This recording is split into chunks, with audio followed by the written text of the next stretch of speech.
నమస్తే, welcome to మెగా9 TV. యుద్ధం ఏ దేశానికైనా తెచ్చేది వినాశనమే అనటానికి ప్రస్తుతం ఇరాన్ పరిస్థితి ఒక సజీవ సాక్ష్యం. ఇజ్రాయెల్, అమెరికాతో జరుగుతున్న పరోక్ష ప్రత్యక్ష యుద్ధం ఇరాన్ ఆర్థిక వ్యవస్థను పాతాళానికి తొక్కేస్తుంది. బాంబుల మూత కంటే ఆకలి కేకలే ఇరాన్ వీధుల్లో ఇప్పుడు ఎక్కువగా వినిపిస్తున్నాయి. సామాన్యుడి బతుకు అక్కడ అత్యంత దయనీయంగా మారింది. ముఖ్యంగా ఒక కిలో బియ్యం ధర తెలిస్తే మన కళ్ళు బైర్లు కమ్మడం ఖాయం.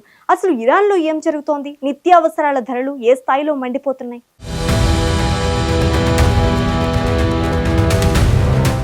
పశ్చిమాసియాలో గత కొంతకాలంగా నెలకొన్న యుద్ధ వాతావరణం ఇరాన్ను కోలుకోని దెబ్బతీస్తుంది.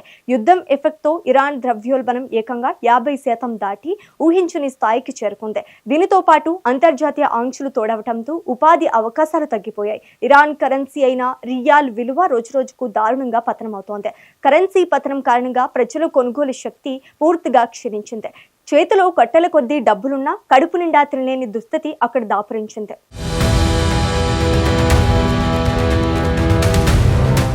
సాధారణంగా మన దగ్గర ఒక కిలో బియ్యం ధర ఎంత ఉంటుంది? చాలా నాణ్యమైనవి అయితే 100 లేదా 200 ఉంటాయి. కానీ ఇరాన్ లో కిలో బియ్యం కొనాలంటే అక్షరాల లక్షల్లో చెల్లించాలి. అవును, మీరు వింటున్నది నిజమే. ఇరాన్ లో ప్రస్తుతం కిలో బియ్యం ధర రకాన్ని బట్టి సుమారు 15 లక్షల నుంచి 20 లక్షల రియాల్స్ కు చేరుకుంది.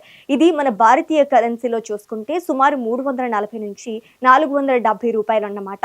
2024 ముందు కిలో బియ్యం ధర ఇక్కడ కేవలం 50 నుంచి 70 రూపాయల మధ్య మాత్రమే ఉండేది.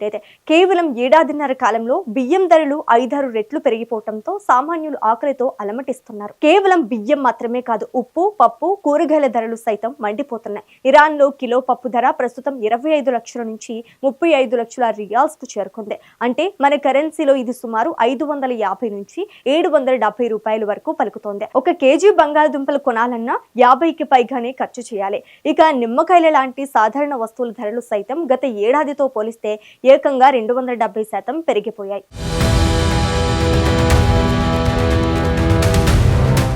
ప్రభుత్వం యుద్ధంపై పెడుతున్న శ్రద్ధ ప్రజల ఆకలి తీర్చడంపై పెట్టడం లేదంటూ ఇరాన్ వీధుల్లో నిరసనలు వెల్లువెత్తుతున్నాయి. కిలో బియ్యం కొనడానికి బస్తా నిండా నోట్లు చెల్లించాల్సిన పరిస్థితి వస్తే మేము ఎలా బతకాలి అని ఇరాన్ ప్రజలు ప్రభుత్వాన్ని నిలదీస్తున్నారు. ప్రపంచ దేశాలు విధించిన ఆంక్షల వల్ల దిగుమతులు నిలిచిపోవటం, రవాణా ఖర్చులు విపరీతంగా పెరగటమే ఈ చారిత్రాత్మక సంక్షోభానికి ప్రధాన కారణాలని ఆర్థిక నిపుణులు విశ్లేషిస్తున్నారు. ఏది ఏమైనా అగ్రరాజ్యాల రాజకీయ ఆధిపత్య పోరులో బలైపోతున్నది మాత్రం సామాన్య ప్రజలే. ఒకప్పుడు సుసంపన్నంగా ఉన్న ఇరాన్ నేడు ఒక పూట భోజనం కోసం అల్లాడుతున్న తీరు ప్రతి ఒక్కరిని కలిచివేస్తోంది.